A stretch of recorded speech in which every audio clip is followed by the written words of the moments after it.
Welcome to another Perspectives podcast. I'm here with the man himself, Mr. Chase. We back, man. How are you doing, sir? Dude, it has been... I'm very tired. You tired? I'll be real. Man, it's post-Thanksgiving, right? Yeah. How was that for you? So for charitable, Yeah. it's crazy busy, like Yeah. at regular work. Ooh. But hopefully, weekend coming up, we're able to relax a little bit. Did you have some good food? Can I go from... Oh, yeah, man. Oh, yeah. Okay. Thanksgiving was I amazing. said to make sure. I didn't know. That's the first thing I would have brought up if you asked me the question. So, You know it, man. As always, whenever we're on the podcast, we always have a special guest. And today, we have the man himself, Mr. George Orellana. Yeah. I hope I said that correctly. I've been practicing. No, it's perfect. Okay, good, awesome. How you doing, sir? I'm doing good, man. Thanks for having me. Man. Yeah, bro. Thanks for making the drive out. Yeah. Absolutely. Coming out here, man. Like, we're really grateful to have you on. Be able to talk a little bit about everything that like God's got going on. Yeah, I mean, you don't live around here, right? No, I don't. I live in North Dallas, way from here. Driving all the way over here to Yeah. South Lake. Sacrifices. It's basically like It was cross worth it, country. though. Yeah, it really is. No, I'm excited though. Yeah. It's gonna be fun. Good, Man, tell us a little bit about yourself. We know who you are, and I'm sure everyone else will kind of want to know the same. So tell us about your family background, where you're from, and all that Yeah, good absolutely. stuff. Yeah, a little bit about me. I grew up in Dallas, Texas. My mom's from Mexico. My dad's from Guatemala. They met in Dallas, working at a hotel. There we go. And they got married really young, and then they had me. There we go. They would take me to church, so church was always something in my life. But I was one of those kids that always fell asleep in church. I thought it was so boring. Man, It's he's either already you, speaking to me. either you fall asleep or Man. play games. One of the two. Man, We grew up going to a Spanish church, so I'm not sure if you're familiar with that. But Same. A little bit. yeah, last week I went to a Spanish service. One of my friends, his dad is a pastor. The intro was 30 minutes. Yeah. What was 30 minutes? The intro. Intro. Was, Oh my goodness. so yeah, Yeah. being young, your attention span is not that good. I mean, I was falling asleep. Exactly. Like down in Costa Rica, man, like those services go like 2-3 hours. Yeah.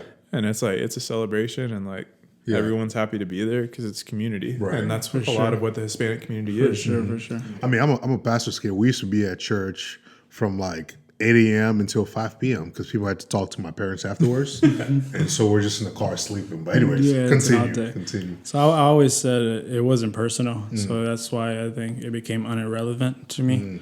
But it was after I graduated high school. I was 19. Yeah. And it was a pivotal time in my life where I needed to decide what I want to do with my life. And I was going through an identity crisis. Yeah. Where I was finding my identity and my performance, what people thought of me. Yeah. And just had a ton of fear.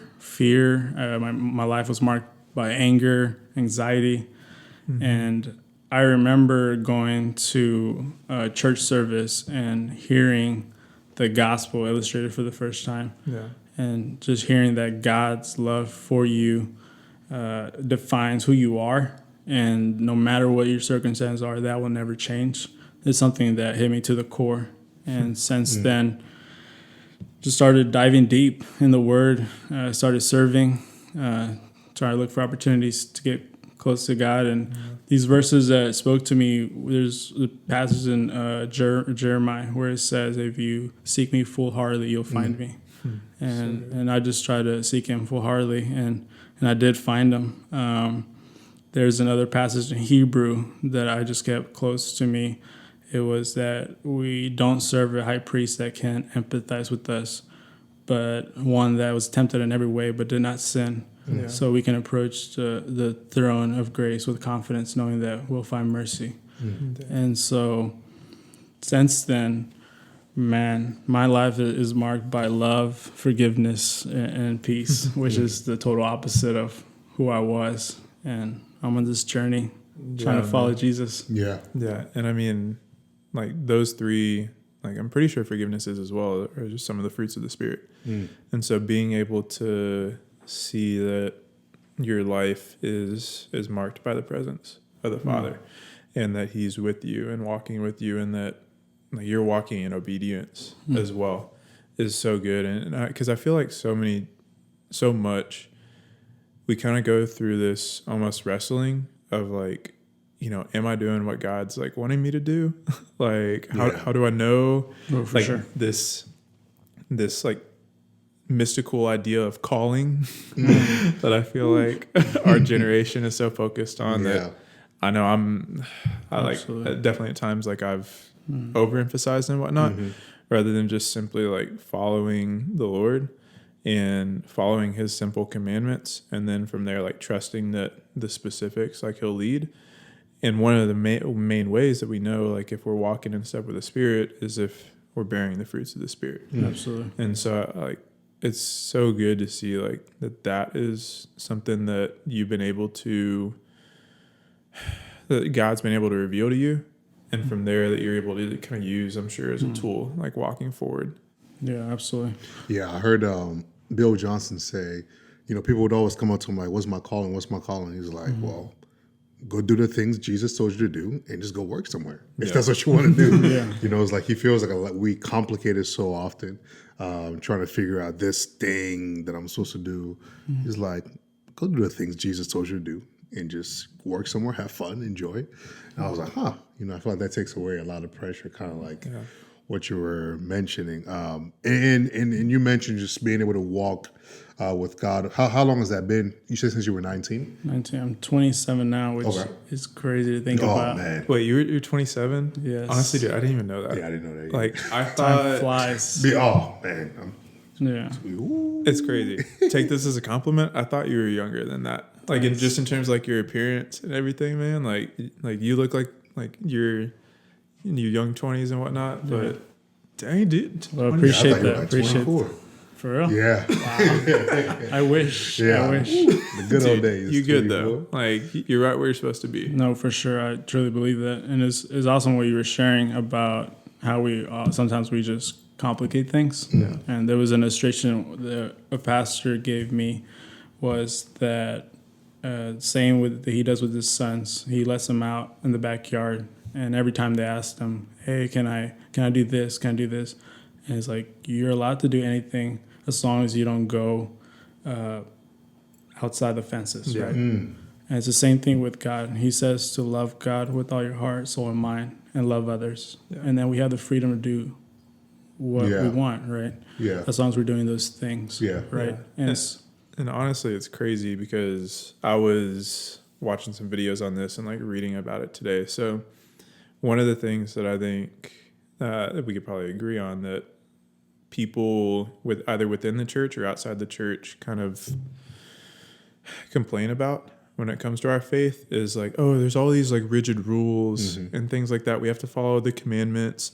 There's all these like boundaries of which like, why do we have to have boundaries? Like what, like there can be quote unquote fun stuff like outside these boundaries. Like what is the purpose of having to follow all these rules? And one of the things that like I've been told a lot growing up is the term boundaries of blessing, to where basically like if you stay like, they aren't a whole bunch of rules saying like, hey, don't do this, don't do this, don't do this, but saying like, hey, if you do these things within this proper framework, like there's going to be blessing and fruit that's going to come from that. And what I was reading today is there was a writer and philosopher back in the early 1900s, G.K. Chesterton, that in one of his books, Orthodoxy, writes about this idea when it comes to creatives of if you're creative and trying to create art without any boundaries, it becomes infinitely more difficult than it does for you to create art within limitations and boundaries. And he talks about this idea of true freedom. And like he talked about it in the art sense, but I really think it can apply to like our faith sense as well. Absolutely. True freedom and being able to reach your potential is found within limitation. Because if you're an artist and you can play literally all the instruments, it's just like, all right, where are you going to go to start writing a song? Like you have to narrow it down a little bit. Like what genre do you want to make? What audience do you want to make it for? You have to place all these limitations, which are good. But as well with our faith, I think true freedom can only be found within like following Jesus' commandments. So That's I mean, good. it's amazing because there's not a single. Well, I mean, maybe there's some, but majority of the parents set boundaries for their kids, right? Those same people who would make that argument, whenever they become parents, you set boundaries for your kids. You know, so that always makes me laugh, kind of, you know, in a sense. But I mean, I feel like there's freedom in the boundaries, you know, that God gives us. You know, for example, He tells you not to covet, right? yeah, You're not just sitting around wanting things that people want, you know, because within you start dealing with things that just like, man, I want this, I want this, I want this, I want this, I want this. Don't kill. What happens when you kill people? You go to jail. Yeah. You know, there's things that are good for you, you know, for your heart and all these different things. And and thinking about it, the verse where the Spirit of the Lord is, there is freedom. yeah, Something connecting to like an earlier point that we talked about is the Spirit of the Lord and the Holy Spirit is found and then the fruits of it are found when you're walking in obedience. And so even with those verses connecting right there, like the Father's saying freedom is found in obedience. yeah, And so it's a crazy idea and something I think kind of goes against a lot of like what our even culture says today, where we try to, I feel like a lot of what culture is doing now is trying to give all of these like rights and all of these excuses to really act however you want rather than embracing responsibility and obedience. And so No, that's good. I was actually hearing a story earlier today, and it talked about this horse and how it was wild and free. And it was until he found a master that broke him and right him, and it was until then that he found his purpose. Wow. Right. And so it's this, you know, really, unique paradox that we see in Christianity of submitting, right? That we find life when we surrender to Jesus, yeah. right? And it's a good thing. yeah. I think one of my favorite, speaking of illustrations, was like a microwave. Obviously, comes with the manufacturer's handbook that tells you how, you know, to use a microwave. You wouldn't just go and put it in foil or metal in there because why? You're going to mess it up. Yeah. You know, in the same way with our lives, you know, the manufacturer's like, hey, this is how you should live your life. Yeah. If not, you're going to mess it up type of deal. So that's kind of how I'm like, oh, so whenever I take God's words and commandments from that perspective, oh, it's for my benefit. You know, it's for me to have a fuller life. Then it allows me to live even more free, you know, within those boundaries that I have because I know being more fulfilled. But yeah, I mean, we've never done this before where we started discussing a topic like that. So that was interesting. Yeah, I mean, I guess just kind of bringing it back more so to you.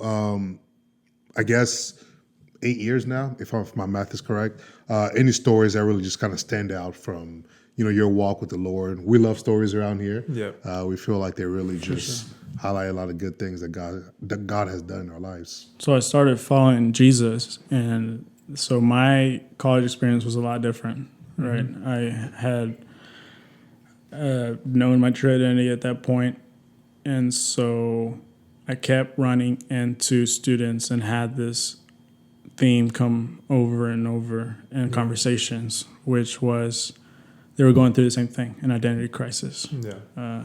A lot of students sadly go through depression and anxiety crisis during college. And so that is what led me to start Become Network. And So good. how it started originally was me, my best knowledge was the way we reach people is by loving them. Yeah. And so I texted the closest people that I had. And at that time, it was 12 friends that went to different churches. And I told them, would you give up a weekend to simply go love on people and share the gospel for 24 hours? They were all crashing out of place, and we would just go. So think of a mission trip, but in Dallas. Yep. And we did that. They thought it was just going to be a weekend, but it became more than a weekend, and we started. Yeah. And so, and just for y'all listening, to fill y'all in a little bit, yeah, Become Network is a nonprofit that George and a group of friends, like I know Tyler and was Yvonne there at the start? He came later on. Came along, where basically George and a group of friends started up to really, and I'll let you speak more on it because it's your vision. Yeah. They're actually the vision that God's given you, to really be able to create discipleship and opportunities here in the Dallas area. Because I feel like probably you feel like so often, you try to go somewhere else for missions, or try to stay at your church for discipleship, but not something where you go out and seek that. So if you want to talk a little bit about it. So after that weekend, obviously we created structure, and we said we want to equip, empower, and connect young adults in their city. And so throughout this weekend, we would provide opportunities for them to meet different needs in the city. Yeah. And so we tried to cover hunger, homelessness, and also human trafficking. And so expose young adults to those needs, and then provide opportunities for them to meet them. And so we equip them, how to share your story, how to share your testimony, and how to start conversations with random strangers. And what happens is that for a weekend, you're just doing this over and over and over. And I have found that whenever you get out of your comfort zone, you get in God's zone. Yep. Right? And so Monday comes around, and you're next to your coworker. You've been sharing the gospel all weekend, right? It becomes natural. And you just start conversations just like you did in that weekend. And this is perspective that we're trying to shift, that you can be wherever and be missional. It doesn't matter where you're at. You can be a teacher. You can be working in a corporate office. You can be a business owner. And you can have spiritual conversations by just being yourself.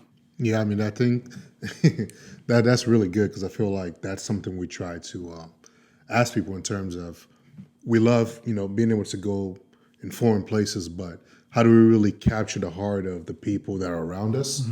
And I love that the organization really loves to focus on that, and especially with young adults. Or are they more in high school, or is it just Young adults? young So adults? it's college and then post-college. College and post-college. Yeah, I feel like that age especially, because I think at maybe 21, like I was not that guy to talk to other people, to approach anyone to share the gospel or anything like that. I feel like that's such a hard thing for us to do as believers. So having ways to really be able to encourage us to step out in our faith, I think that's it's a great thing. Yeah, and it's good in our home environments to be able to have opportunities to get outside of our comfort zone, because especially whenever you're traveling or whatnot, it can be so easy to take a step of faith there, to go talk to someone in a foreign country, because almost there it's like you have nothing to really lose in a way. Like you might not ever see like those people again, so you're just kind of like, screw it, why not? Yeah. But at home, you have your perceived image and personal brand and reputation on the line. And it's just like, with the unfortunately kind of like lukewarm tendency of like American Christianity, with that, like we almost are afraid for people to really know like how committed we are to our faith. We kind of just want to blend in, and like thinking about it, I know I don't want to say guilty, but that's kind of convicting me in a way of just like, sometimes I've just kind of wanted to blend in rather than just actually wanting to be known for my faith. But so being able to give them opportunities here is so good, because one, it pushes them, I think, further in having to step out in their faith, but as well can hopefully, as you said, get them in the habit of continually doing that. Yeah, and I feel like whenever, especially when you're like in high school, for example, and you kind of hear the terms, the Jesus freaks, or the guys that are too Jesus guys, too much Jesus. If you're a believer, I feel like, especially if you're not really stepping out in that way, it causes you to kind of draw back even more. It causes you to not want to do that, because you don't want to be perceived as that guy, even though on the inside, you're probably like, maybe I am that guy, or I want to be that guy, but I just can't because my peers are making fun of this. So what would you say to somebody who might find themselves in that situation? What are some words of encouragement or some practical things to kind of help out with that? Man, I want to be able to start stepping out more and, sharing my faith. Yeah, I think something that has helped me is compassion, right? Seeing people the way Jesus does. And oftentimes, I think when we think about evangelism or sharing our faith, we have an agenda, and they can sense that, right? I've been guilty of it, where I go to someone, they numb, but I share the gospel with them, Yeah. and so just listening to people. Everybody has a story. Asking great questions. You'll be surprised that you can have a conversation by simply asking people questions. And what happens when you ask questions is that you evaluate what they're at, and you can better share, right? You can get to the point. If they're going through something, you can share about passage that might speak to that, rather than just going at it with a cookie cutter plan or agenda to try to present something that may not be relevant to them at the time, or they might not feel like they need it. But when you listen, when you get to know them, it's powerful. Yeah, and it's good because like that's something that Raul Garcia and I were talking about a few weeks ago, is some of like the organizations that are, I don't want to say really into evangelism, but like there's some like evangelism organizations out there that are just like, just go tell people Jesus loves them. Like, you just go tell them that, and like from there, like everything will be able to just be taken care of. But it's just like, no, because then what if they come back to just being like, no, like Jesus doesn't love me. Like, here's the reasons why, and we don't have the either like apologetics or like understanding of the gospel to be able to answer those questions. But as well, those people don't take it personal. They just think they're another cookie in the cookie cutter model to just go out there. Yeah. And I was thinking about what was it? You mentioned compassion. One of my favorite it's not a verse, obviously. It's just saying, someone said that love is evangelistic. Just simply being able to love somebody. And I love the fact that you mentioned not having that agenda, right? Because you don't want to because like you said, people know, oh gosh, you're the third person to walk up to me. Are you guys having some kind of meeting around here? Yeah. Where you're just coming up to me, telling me this and this and this. But I love the moments where you're able to give someone Jesus in a sense, in terms of, speaking about him, and then just kind of walking away. For sure. Without them feeling the need or the pressure to, because there's moments where you share the gospel with somebody, but it's not necessarily they gotta pray that prayer at that moment, right? Because for them, it might be for the next person that comes to water that seed, and then God brings that increase. So it's not just this pressure where I feel like I had that pressure, where it's like, man, if I start talking to people and I can't get them to pray that prayer, then I almost feel like I failed. Failure. So if you want to speak to that there's little bit. There's two things that have helped me. And one is that sometimes that added pressure comes because we have an expectation. So we love with an expectation that we want something from that person. Wow. And the moment we get rejected, they rejected us, right? Yeah. But in reality, we're simply offering something that has changed our lives. And the Bible's clear that every time we get rejected for the Lord's sake, there's a reward in heaven for us. Right. So when we see it with that perspective, man, a loss is a win. Right? Yeah. So we're simply offering.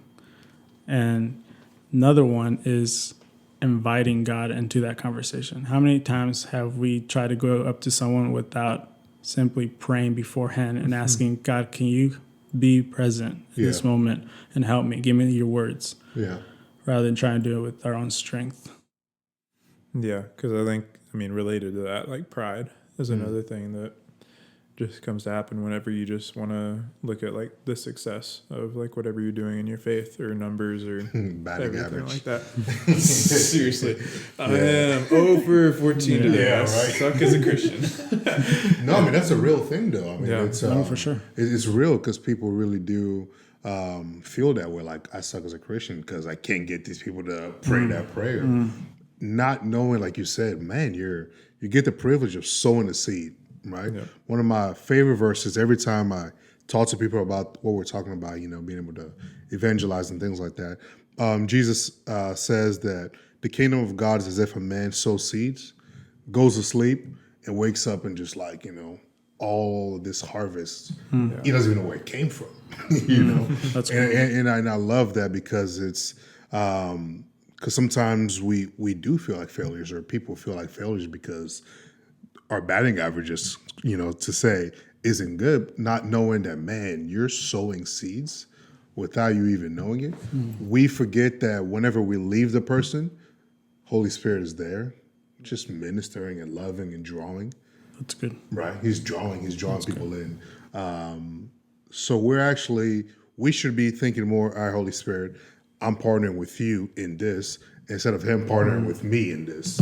Yeah. We kind of got that flip. That's good. Yeah, because it is him who convicts. Yeah. Like it's not our words. Like, Yeah. it's him who does it, and then we just give people like a little thought to maybe tune into this Holy Spirit more and actually listen to Yeah. him. That's And- good. Yeah, and I think it's really cool to see like you being able to grow as you're in leadership there and continuing to grow in your faith, because that's something like that we've talked about a little bit is if you're called to a position of leadership, like truly called, then that shouldn't result in you stopping growing. No, for Like, sure. because if you're walking in obedience, it should be something that like you're continuing to grow closer to the Father, continuing to move along further in sanctification, your faith, whatever you want to call it. And so if you're in a position of leadership and you're not growing in that, then you might want to pray about, are you really in that position because God's called you, or because you're trying to be worldly successful or prideful? That's good. And so it's really cool to see you as being able to be fruitful and continuing to grow in that. And so kind of getting back to like your story. So Become Network comes around. You're in your mid-20s. I'm sure kind of dealing with normal 20s things. So what is that season kind of looking like outside of the scope of Become as you're growing into like a man and everything like that? For sure. And so I'm about to graduate with a degree in marketing and communications at the time. And so I want to do something with my degree. Yep. And so this idea to start a company where we can create something to remind people the fact that they're loved, right? This kind of this full circle thing came about, and that birthed Seeds of Love bracelets. Yep.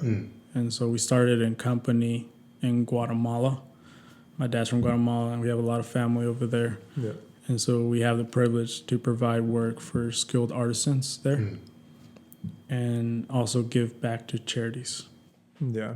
And it's so good because this is kind of where like the connection for like the normal purpose of the podcast of like missions and everything really kind of comes in. Yeah. Because being able to see everything that y'all are doing with Seeds of Love, but then as well, being able to see how kind of like what y'all are doing with that and just missions in general can connect with Become Network. Because like something that like we've talked about a little bit as far as like one of our things that we really want to do for Perspectives is whenever we're bringing people back from trips is getting them involved in their community right away. For sure. Taking advantage of the momentum that God builds on a trip to be able to get them to continue to live missionally, like whatever you want to call it, continue to do everything that they did on the trip, but at home.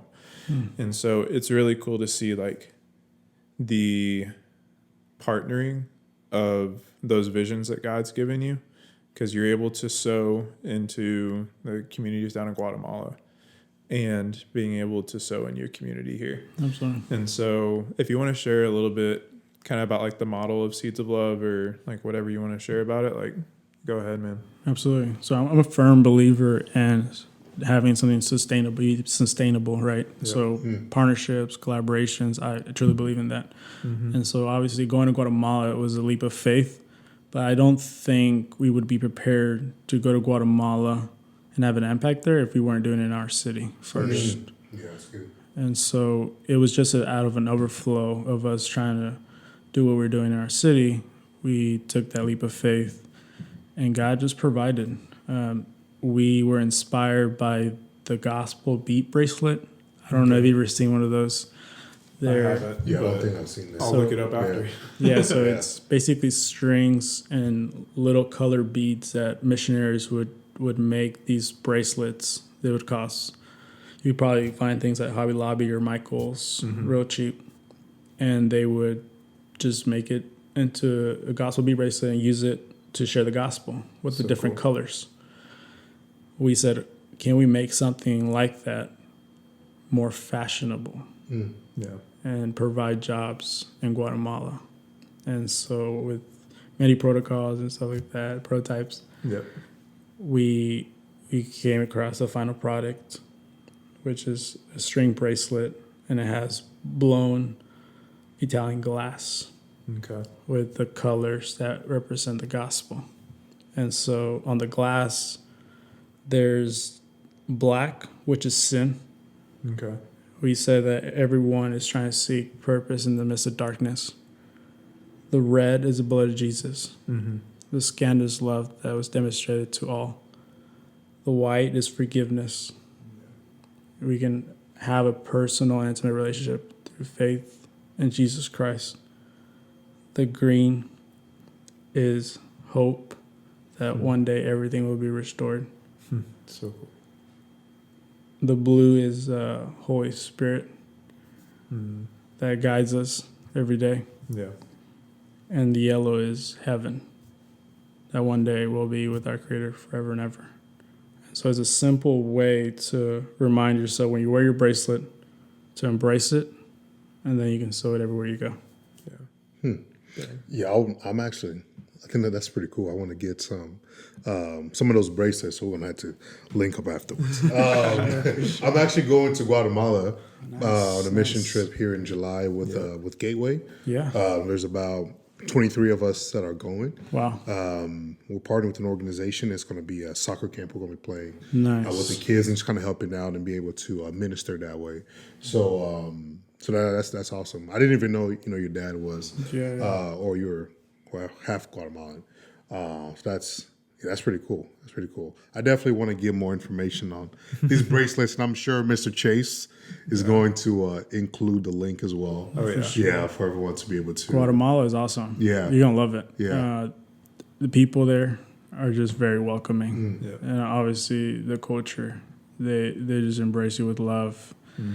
That's something that we just fell in love with. They have so much to offer since you step foot from the airplane. Man, everybody's just loving on you. It's awesome. I love the culture there. The weather's always 75. It's nice. Mountains everywhere. There's volcanoes everywhere. Yeah. Yeah. It's really nice. Yeah, and it's cool because you just recently went down to Guatemala, a month ago now? Yeah. Something like that. So I think we could get into that. So what was that trip like, or what was like the purpose of the trip? Because I know it was kind of related to Seeds of Love. For sure. And then after that, we could talk about some of the lessons that like God was kind of walking you through on the trip. Yeah, so it was a short trip, but when we go there, it's for a purpose, and it's to meet with the artisans, meet for the team, Yeah. and cast vision. So I think as leaders, it's important for us to continue to cast a vision. Why are we doing what we do? Continue to share the mission. We're forgetful people, and we forget. But something that I've learned from my parents is hard work and also doing everything with excellence. And so I try to convey that, share that with those that work with us. Everything that we do has to be with excellence. And so we want to be proud of the product that we're putting out, making sure we remind ourselves, we're doing God's mission with every bracelet we make. We're doing it with a purpose, right? We're impacting lives. Someone's going to wear it. Someone's going to be reminded of God's love for them. Mm-hmm. And so keeping that in mind as we go through the process of making it, which is it's a big process. I was able to film the process, and it takes about an hour to make one. Wow. Yeah. Wow. So it's cool. I'm thinking about ordering 10. It's 10 hours. Let's go. Let's go. Hey, man, you're supporting them. Yeah, it has to, man. That's good. awesome. I think it's a really awesome thing. Yeah, and like it's really cool because with you bringing up being able to go by the shop where they make them and everything that you have going on down there. For us, one of the things that in like creating the foundation for perspectives and really praying about as far as mission trips, like how are we going to go about this like obediently and like faithfully? One of the three components that the Lord really like was impressing on us to need as a characteristic of a trip in order for us to feel led to like organize that trip was for it to increase the sustainability of the community there. Because it's something that, going off of kind of what John Piper says, which I'm sure we're kind of all aware of, which like the goal of the church isn't missions. Like the goal of the church is worship. And so we shouldn't just be here like just to do missions as missions, but so that hopefully we don't have to go down there for missions one day, but simply maybe just fellowship one day. That's good. And so, yeah, I think that thinking about it, I butchered that quote. The actual quote is, missions exist because worship doesn't.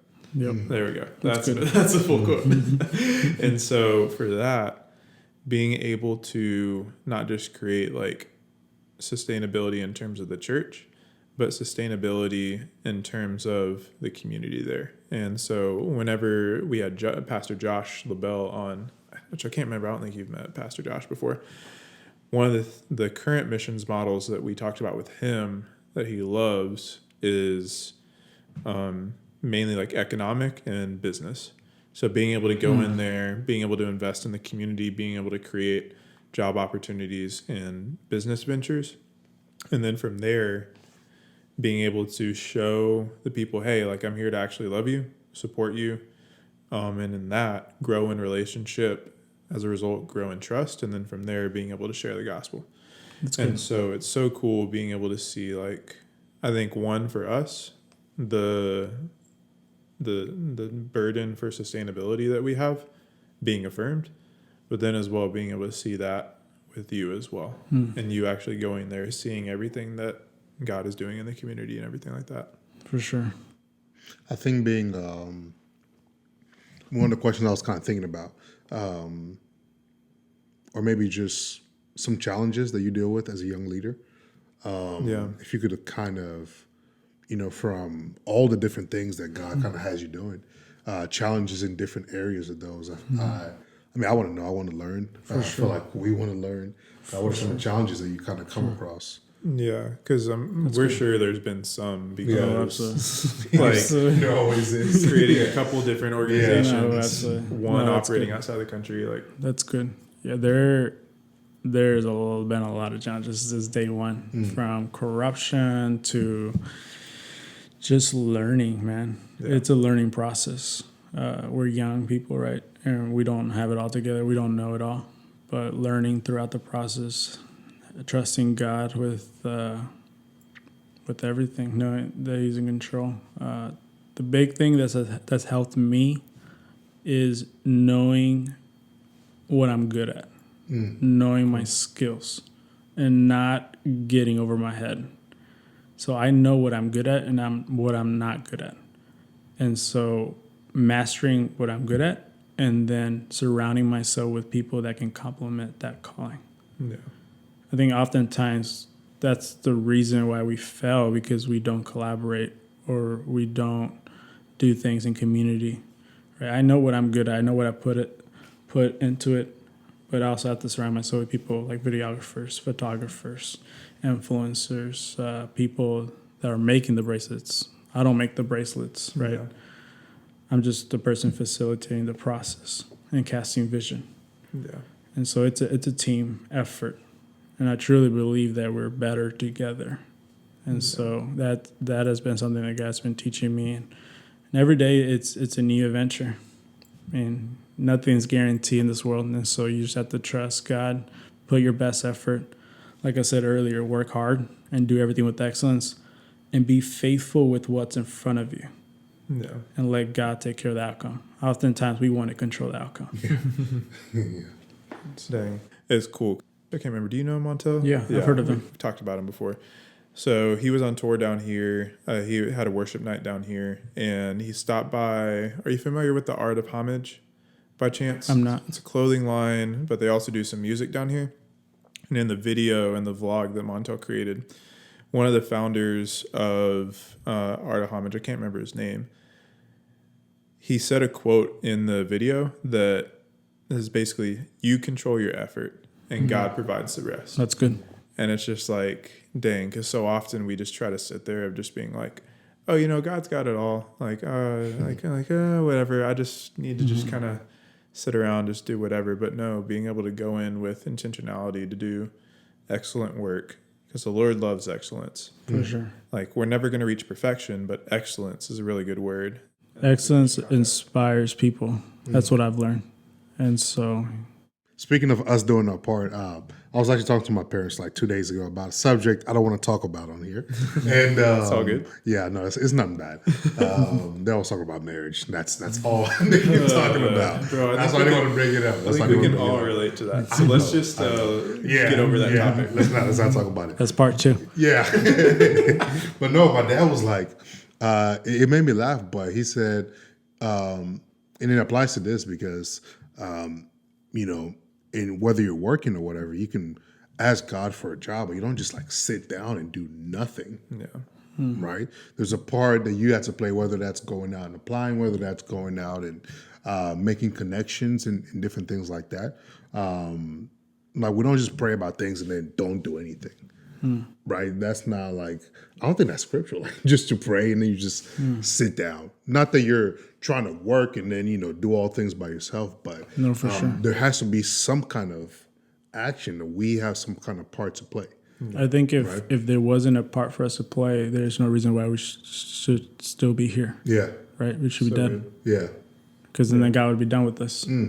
Yeah, and Pastor Morris a few weeks ago, Gateway, like, had the message talking about partnering with God and how he desires to partner with us and how he decided to partner with us. And I think even talking about like engaging the world and intentionality rather than just being passive, Right. we can see that a lot with Jesus. Like, he didn't just sit in the garden and pray. He went through everything that he went through with the crucifixion. He pursued all of that. And even with all the works that he did and all the teachings that he did, it's not like him and the disciples were just chilling at a house the whole time. They were walking around to different lands, doing a lot of that, engaging the world, and not just thinking that things will come to them. Sure. Yeah, as you were talking, I was just thinking about purpose. Yeah. They were very purposeful in their walk. Not that they were, I guess it doesn't really say that they were targeting, but things were just happening as they were engaging the world and being a part of the world around them. For sure. One of my favorite verses, 2 Corinthians says, all the promises are God, are yes, and in him, amen. To the glory of God through us. Right? I feel like that's the part that's missed a lot of times, is through us that these things, that God is doing all these different things. So kind of like what Pastor Morris was saying, the Lord wants to partner with us, you know, and it's an awesome privilege to even think about, oh man, you want to choose me? You want to use me? I think it's a very awesome and a humbling thing that we get to be a part of, touching people's lives, of equipping, you know, another generation to be able to step out in their faith more, being able to provide something as simple as a bracelet that really speaks the gospel in a powerful way. You know, it's just different things like that. If you would have just sat on your feet, oh, that's a cool idea, God. You should make it happen. Like, what? That's not how this works. You know, so I love the fact that you guys took initiative, and we see what the Lord continues to do. Sure. You know, There's Absolutely. like the snowball effect. Is that what it's called? Yeah. Or an avalanche. And Yeah. you just kind of cruise So, with no, it. it's not. It's I not wish snowballs. it was an snowball avalanche. works. Yeah. And honestly, Yeah. thinking about it, like one, I think this can be really encouraging to like the young adults who are listening. Like one, like me in a full-time setting, being in in a full-time job, being in a corporate setting.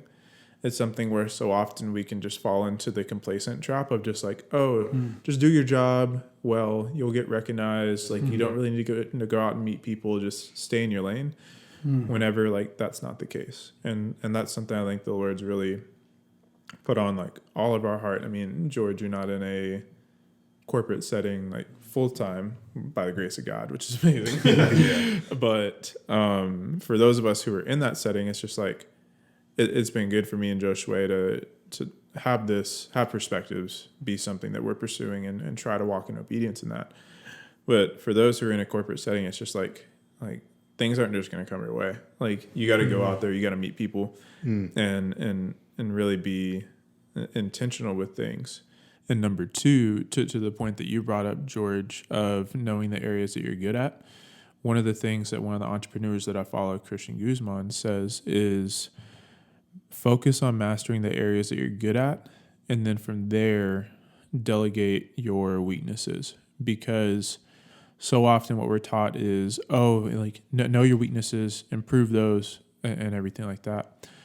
And the thing is like, yeah, that's great, and definitely I think is key in like in a spiritual sense and in your walk sense. But in terms like a practical skill sense, it's not good if you just focus on your weaknesses, because then you're just going to become an all around like average person and don't really know your gifts and what you can bring to people. And I think this plays into what it says, I think in 1 Corinthians about the church being a body and each of us having a good part, and each of us having skills that we're good at, and how we need to fit together like that. And the only way that we can fit together like that is if we know our skills and are able to master those, rather than focusing on these skills in these areas that we're not good at, because God's going to bring people in our life that are good in those areas.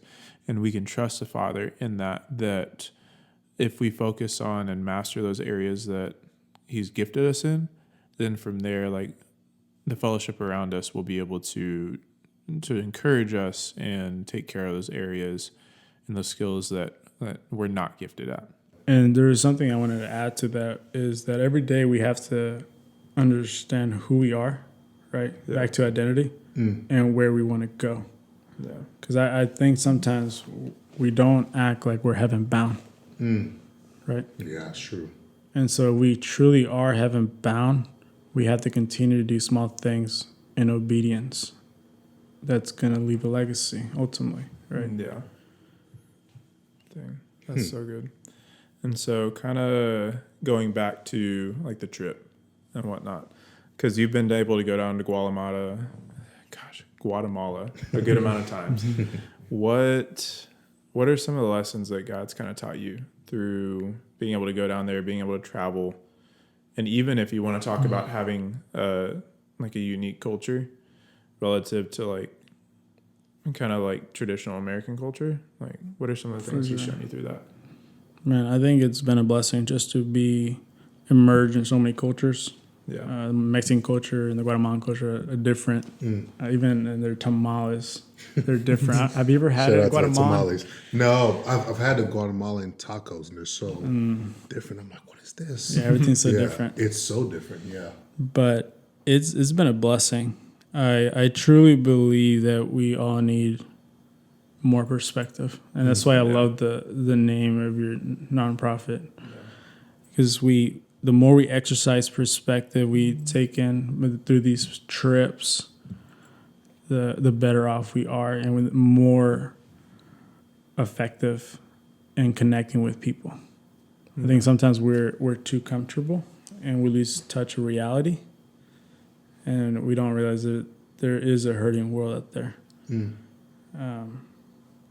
Man, Jesus is a great example. He was just very, very intentional. And following Jesus isn't safe. No. Right? That's something I have to remind myself every day. But Guatemala has taught me a lot. I think there's this culture there where people are grateful, even though they might not have a lot, and that's something that sometimes we often like lack. That gratitude, that sense of just gratitude. And I think God is happy whenever we have a grateful heart. Yeah. And so it's definitely grown me and stretched me in many ways, but I love Guatemala. It's taught me a lot through this process. Yeah, and that's so good because, like, I know Costa Rica and Guatemala are different, but I mean, I've been down to Costa Rica like several times now, and I love just what you brought up, like the simplicity of the community down there, like not just in regular life, but in church life as well, which is something that we can get wrapped up into all of the luxuries of American church. Yeah. Rather than just simply desiring like the presence of the Lord. Absolutely. I think we can get accustomed to what we are familiar with, and then whenever we see something different, we get fearful. Yeah. And I had a friend who went to a mission trip, and he came back and he recalled the moment during worship where he just felt uncomfortable because it wasn't what he was accustomed to. Yeah. And God spoke to him and he said, if you're uncomfortable right now, what makes you think you won't be uncomfortable in heaven? Yeah. It's crazy. Right. And heaven is so diverse, right? And so sometimes we should step out of our comfort zone because that's where he's at. Yeah. Yeah, I heard a pastor kind of share about, speaking about being uncomfortable. He's a missionary in, he's not a pastor, but he's a missionary in, I guess you call him pastor. Anyways, he's a missionary down there in Mexico. And he speaks a lot of times about foods and how in certain, because they go to villages, in Mexico. It's like in certain villages, you will lose the people if you don't eat their food. And I was like, wow. Just the fact that they're so different from you. For sure. Right? And to present you the best that they have. If you're too big for that, if you're too good for that, I don't eat this. Only eat Cheesecake Factory the best. Whatever it is for you. For sure. That's such an easy way to lose people. And kind of what you're mentioning, speaking about being uncomfortable and all that. Yeah, I mean, that's, when he said it, I was like, wow. Yeah, and I think that even kind of can speak to like the necessity for humility within missions and traveling, because like thinking like, oh, like I'm not going to eat that. Like, is that all you have? I mean, that's so much pride and arrogance right there. And the thing is like, if people see you like that, then they see like, hey, you're here kind of almost going towards like the agenda that we kind of talked about a little bit earlier of like going there with an agenda. But as well, then you're not simply going there to love on them, because like you don't have the humility that is required to actually love people. Yeah, I think there's a life that is found whenever we serve one another, right? When we act selfless, right? Yeah. And there's a pastor that said, don't let your preferences make you miss paradise. Wow. And so oftentimes we have preferences, right? Yeah. But not putting those in a pedestal. Yeah. It's okay to get uncomfortable and letting the Holy Spirit work. Yeah. And I think it's almost like Jesus just somehow knew. And he just somehow said that, whatever city you go into, whatever is given to you, eat what is given to you. It's almost like he just kind of knew. It's good. Almost, kind of. For sure. That's why I brought it up. For sure. I think that's a really good thing. That's good. Yeah, you don't want to just miss people because of your, I guess, inconveniences and different things like that. In terms of, I guess I actually wanted to ask you a question because I'm sure you probably saw it too. I recently saw one of your posts in the gymnasium. I didn't really get like what was going on. Look, there was a lot going on. Yeah. I was able to read a little bit about that. You don't have to share about it if you don't want to. But I just thought that was so cool what you guys are doing there. Just because I feel like I have a heart for, kids, like the high schoolers and different things like that, even though I don't serve like necessarily with kids. For sure. Yeah. this is so random. I think most times Excuse the airplane going Yeah. overhead. Oh yeah. Sorry about the airplane. Go ahead. most times when I get asked to speak, it's usually ministry or young adults, stuff like that. Mm-hmm. But this principal reached out to me. I'm not sure how they got my contact, and they asked me to come speak at Career Day. Mm. And it's like I don't even have a kid at that school, so but they asked me to just come, and I was like, sure, I'll share what I do, and hopefully inspire kids to live for something greater than themselves. And so it was a bunch of 8th graders that were there. They had a keynote speaker, Joe Trahan. You familiar with him? Why does this sound familiar? He's the sports anchor for Yes, on Fox or something Or- like that. Yeah. WFAA. Yeah. So he was hyping them up. There we go. He was telling them how much money he made and all that. Sounds a good way to start it. Yeah. It was fun. It was fun. I think Yeah. in that age, I had a reflection moment where I was just thinking back how I grew up in a school where we were the Gators and they were the Gators as well. And I wasn't the best student growing up.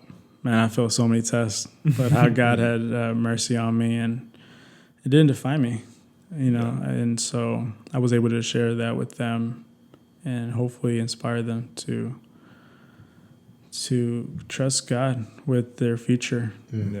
So Dang, that's so good, man. And it's been so cool to be able to because we've only been friends for probably around a year now. it's crazy to think Maybe about. if that. So random. How we met. Shout out to Raul Garcia. Yeah. And you think about Brooklyn as well, like all them. There was a guy that stole $10 from me that night. Dude, I forgot about that. Well, I don't know about this story. It was down you were supposed to be there. It was down in Deep sorry. Ellum.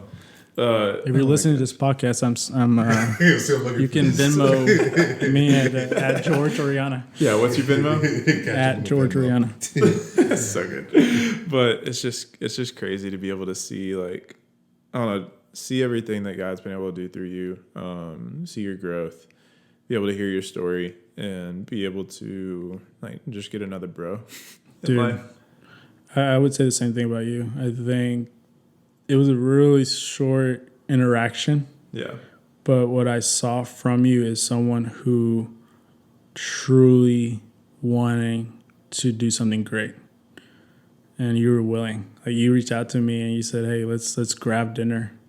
Yeah. And through that, you met David. Yep. And dude, you have been a blessing to many people. Just your willingness to step out in faith and say, "Hey, I wanna get connected." Yeah. So it's been fun, man, doing life with you. Yeah, I appreciate it. And, like, Yeah, I text him that all the time. appreciate it. Nah, definitely where we all are. It's because of everyone that's with the organization, and definitely grateful for it. But Yeah, man, thanks for coming on. I felt like I always just kind of heard all these things that you did. I'm like, how in the world does how does someone do all these different things? That's awesome that you didn't. Going back to kind of what we spoke about earlier, but you really felt something on your heart and you acted on it, and we've been able to see the fruit of it. And there's fruit that we don't know about, you don't know about, but one day it's going to be revealed. So It's good, amen. I just want to thank you for your faithfulness. As a brother in Christ, just seeing all that you're doing is encouraging, right? Seeing someone my age doing all these different things, it kind of removes excuses from my life, right? In moments where God tells you to do something, you're like, that's crazy. But man, I know Chase started something big. I know George is doing big things and they're partnering with different people. So things that God can put in my life, it encourages me to also, be able to have confidence that he's going to be there with me. He's going to throw people in there to kind of help you out. So I want to thank you for that. For also coming on and sharing and really encouraging. I feel like that's, we always hope to get something that, the listeners like, man, I really walked away from this podcast kind of Absolutely. going. So, yeah. Dude, I appreciate it. Hopefully I was able to add some value. Oh, for sure. Yeah, and you have any last minute like pieces of encouragement or anything you would want to offer to anybody? Anyone listening? If you're trying to follow Jesus, it's not going to be easy, Yeah. but just trust the process. Yeah. It's worth it because what other option do we have? Yeah, good question. True that, man.